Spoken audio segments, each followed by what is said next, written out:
Hi there!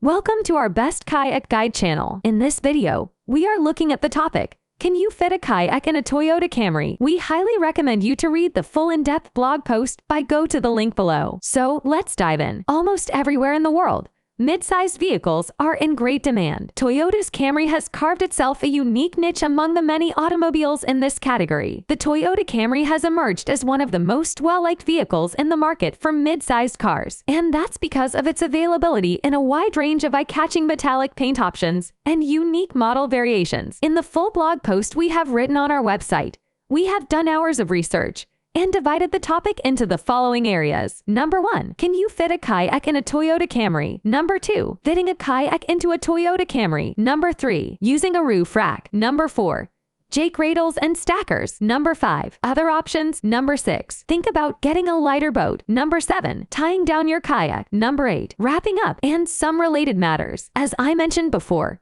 we go into much more detail in our blog post about the above topic. Inside that article, we dive into each of the areas above, covering many more questions around them. Just click the link below, and you can read all about the research we have done on this topic. See you inside the blog post, and let us know if you have any more questions in the comments below. Have a great day, and thank you for checking out bestkayakguide.com.